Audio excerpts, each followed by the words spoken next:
दादा आरो मामोननिसिम जय गुरु।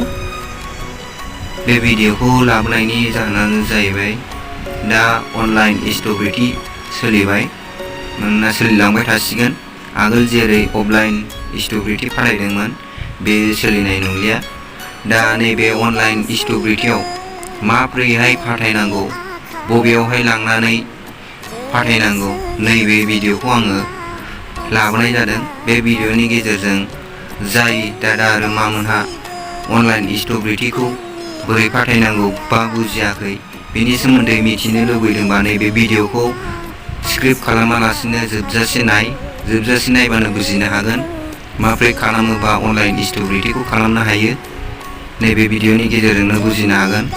बेनिखायनो आं साफ्रोमबो गासैबो दादा आरो मामोनखौहाय बे भिडिअखौ जोबजासे नायनानै अनलाइन इस्ट'ब्रिटिखौहाय मबाइलनि गेजेरजोंनो माब्रै अनलाइन इस्ट'ब्रिटिखौ फाथायनो हायो बेनि सोमोन्दै आं बे भिडिअखौ लाबोनाय जादों।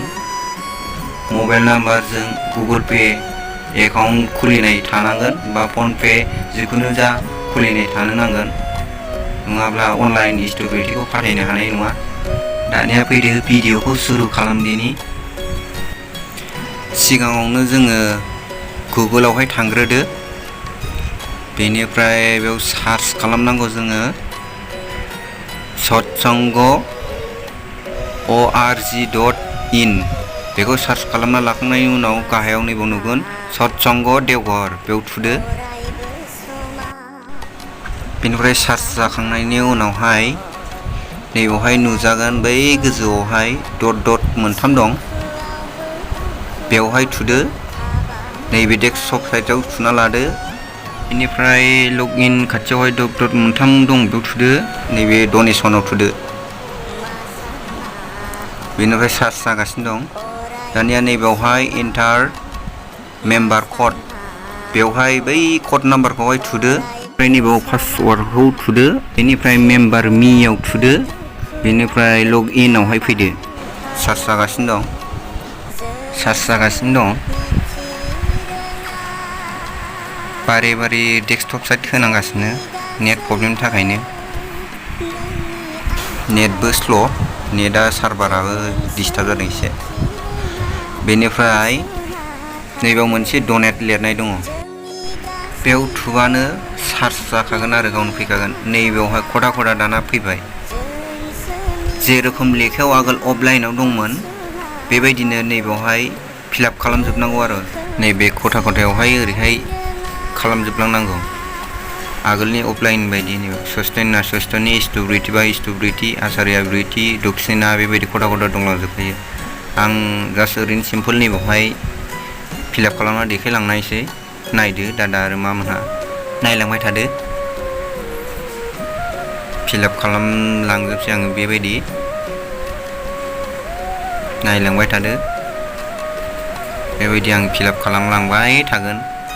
बेनिफ्राय टटेल देखायहैगोन, सिङावहाय नुजाहैगोन। दा आं बेखौहाय फिलआप खालामलांग्रोनि, बेनि उनावहाय नुलांगोन लासैनो। फिलआप खालामनानै आङो देखायनि। बेबायदि खालामलांबाय थाबानो जाहैगोन आरो।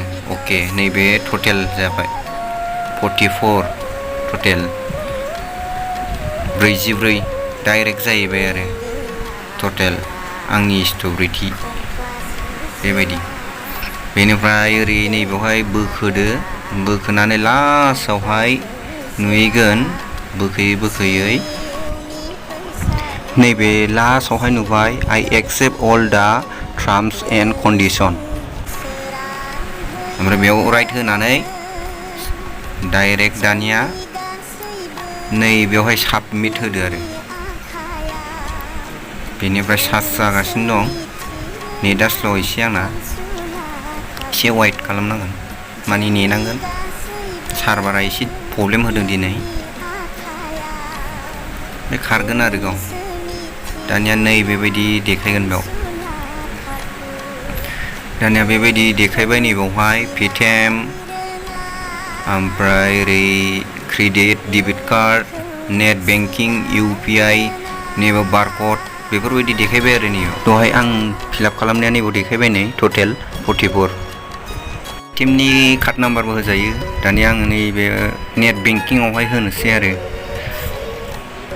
आंनिया SBI नालाय बेंकआ दा आङो SBI ट्राइ खालामसै नैबेयाव बेनिफ्राय मेक पेमेन्ट फर 44 फैसा नैबाव अके होबाय बेनिफ्राय नैबे प्रसेसिं बेयाव थुबाय आरो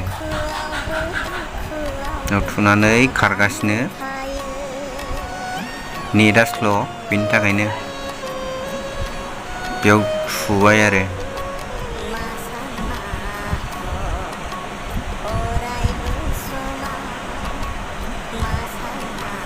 खारगासिनो दानिया नै बेवहाय बेबायदि देखायफैबाय ओरै एन्टार आइडियावहाय फार्स्ट आइडि खुलिनायजोंहाय होदो बेयाव बेनिफ्राय पासवार्ड होदो लगइन होबानो साक्सेस अके देखायबाय आरो भिडिअ लाबोनाया एसेखिनियानोसै जाय दादा मामोनहा अनलाइन इस्ट'भ्रिटिनि सोमोन्दै बांद्राय बुजिया आरो मिथियाखै बे भिडिअआवहाय नायनानै बानायबानो जाबाय जय गुरु।